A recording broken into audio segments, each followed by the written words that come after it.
Hello, and welcome to The Bigger Picture. Today we're going to talk about a smaller issue than usual, but one that's almost as convoluted as all the other ones we talk about.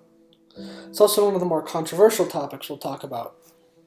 Today, we talk about demisexuality.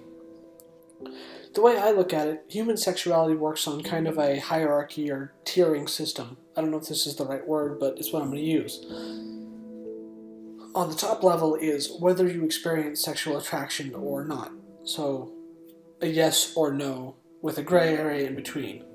Then on the second level is who you are sexually attracted to, so where gay or bi falls. Below that is debatable and undefined to me. On the top level, there's allosexuality, or allo, which is considered standard or the main majority of the population. Then on the other extreme of the spectrum of the first level is asexuality, or ace, which is estimated to be about 1% of the US population, so a rather small percentage.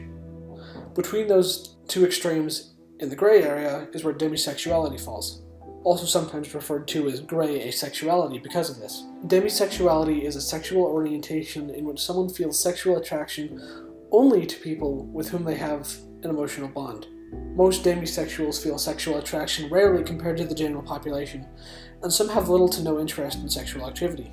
Simply put, you can experience romantic attraction to people, but sexual attraction is based on whether you have an emotional or romantic connection to someone. That connection strength may vary. I myself didn't have a strong enough connection for the first 6 months of my relationship. It varies based on personal experiences and is slightly different for everyone. Emotional intimacy is a main component usually. So, some demisexuals find themselves attracted to close friends or romantic partners. Other components may include familiarity with the person and knowledge about them.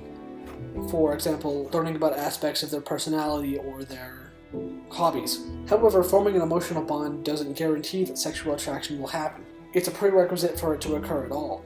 The length of time required to develop an emotional bond may vary. For some demisexuals, it's after several years of being close friends with someone, and for others, it might be a short but intense experience, such as traveling abroad for a week with them. For those who might have seen it before, the flag looks like this, and it's a modification of the ace flag, which is this one. So I asked the one demi friend I had about their experiences as being demi, relationships, just other things about being demi. I'm going to read the question, then their response, and then my own answers, which always say personally in the response. What's it like being demisexual? Their answer was, to me, being demisexual really doesn't affect much. Their answer, to me, being demisexual doesn't really affect me much, besides my now very limited dating options.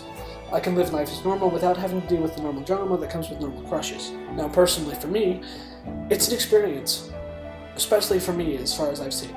Because of my connection requirement or whatever it is. It's like you're in an undefined location in kind of an undefined space.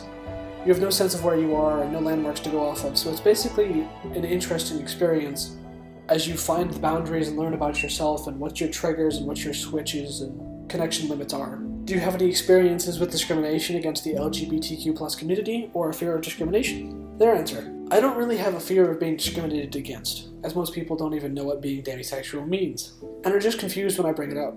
I've also been lucky enough not to experience any discrimination even within the LGBTQ+ community.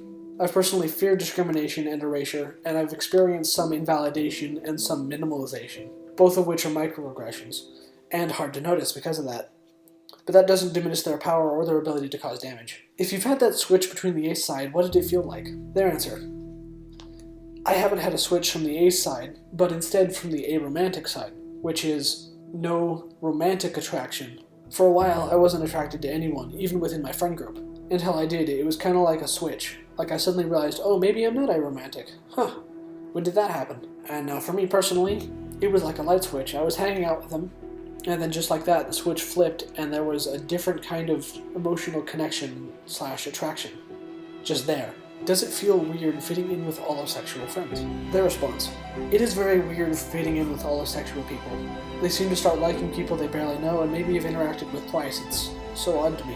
For me personally, I fit right in. I didn't know I was demi until I was about 17 and a half, so I figured I was just shy, which was probably lucky for me. It made some of my early social interactions as someone who was different than the rest of everyone else rather simple. Finally, what would you like others to know about demis? Their response, I can't really think of anything I would want people to know other than no, we don't date just any regular friends. We have some standards as well. And for me personally, I think we don't need the recognition like trans, gay, or bi people do, but I think some understanding and some acceptance when we're met would be nice. Demi encompasses such a wide range of people that all of us can be wildly different. So each and every one you meet may have different preferences or experiences. So when you meet us, don't think of us as everyone's similar. We will be so wildly different, just like everyone else's personalities, like any other normal friend you'll meet. Thank you for stopping by and listening to me talk about demisexuality. This has been The Bigger Picture on demisexuality. Thank you.